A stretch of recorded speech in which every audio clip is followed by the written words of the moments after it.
Jackson Cantwell. He's the industry's #1 ranked recruit, big ol' offensive tackle from Missouri, and he's already been on a ton of visits. Do you got a feel for who's really in it with him?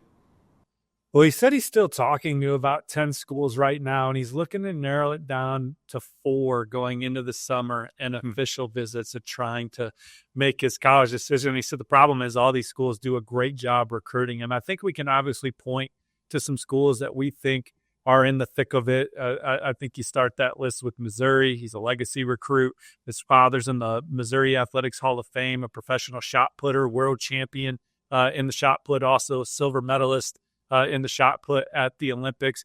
He said he spent the first 8 years of his life on Mizzou's campus, and he talked about the huge emphasis Coach Drinkwitz has on keeping in-state guys home. When you're the #1 player in the country, you're going to have tremendous NIL opportunities. We've seen Missouri win some of those NIL recruitments over the last couple of years under Coach Drinkwitz and his staff. So Mizzou's in the thick of that one. He attended a game at Missouri this year, likes the development of the offensive line, says they're always ranked in the top 25 under Coach Drinkwitz. So he likes where the program's at. Alabama and Georgia are 2 schools that he's been high on for a lot of his process. He's been there multiple times, including games in the season for Alabama. He talked about Kalen DeBoer and his track record of winning on the Division III level, the FCS level, and the Power 5 level. Just the tradition at Alabama. Coach Kapilovic, the offensive line coach at Alabama, going to Missouri State, being 20 minutes away from Nixa High, where he's from. They have that cool connection, and the history and track record of Alabama all stand out to him. Coach Cyril's the offensive line coach at Georgia, is one of his favorite offensive line coaches. He's been there a few times, including a game this fall. Loves that they're in the championship conversation every year.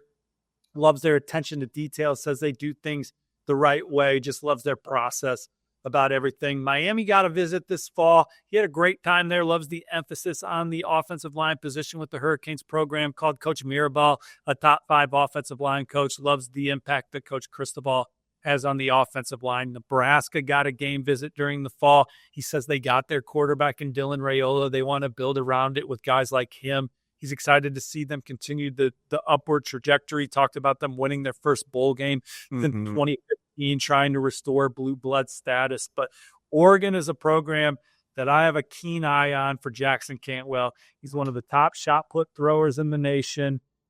He talks to Dan Lanning as much as any head coach. Dan Lanning's from Kansas City, Missouri. They already have a great connection.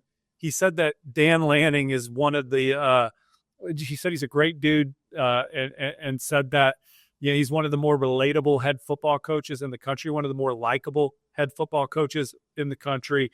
Just obviously the way Oregon's playing. Now, he called them the national championship favorites and then said, I don't want to jinx Coach Lanning. But he's trying to get back to Oregon. He visited them in the summer. Ohio State, Michigan got recent visits. He loves the style of play in the Big Ten. Said he learned a lot from Grant Newsome, Michigan's offensive line coach. Enjoyed touring Ohio State, seeing what the Buckeyes are all about. Again, they got a track record like Georgia. So those are the contenders. A lot of schools still in play for Jackson Cantwell. He's building meaningful relationships with them. A lot of moving parts there. He's going to visit Texas A&M in January. That's going to be his first visit of the new year. So they're another program that he's invested a lot of time with, talking to Elko and Coach Cushing. So can't narrow it down to one. There was a time where I would have said Georgia was the favorite. But now, I mean, I could see him going to several of these schools, and Oregon is a school that I think is in an interesting spot. You think we're looking at maybe a summer decision for Cantwell? Absolutely. Yeah. Absolutely, because he's already been able to make several rounds of visits.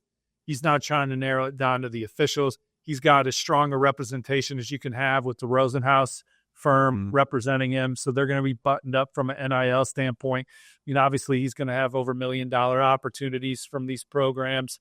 But for him, connections with the coaching staff, track record of development, being around like-minded guys in the offensive line room. I mean, he's the son of athletes. His mom is a Hall of Fame athlete at SMU. His dad's a Hall of Fame athlete at Missouri. He wants to have a great college experience, wants to have fun with the guys, wants to be the best version of himself, wants to play in big games. And then he hired the Rosenhaus group to handle all the business side of it. And his dad was watching an episode of Hard Knocks, saw the Rosenhaus group on there. So we got the right guys. They're like, we got the right guys. So they're good to go. Some schools have already put out there the value that they think he has. Certainly that value will change as they go head to head. And then the other schools are just saying, we'll match whatever. So he's just trying to find out where he's comfortable right now. And then those other details will take care of itself.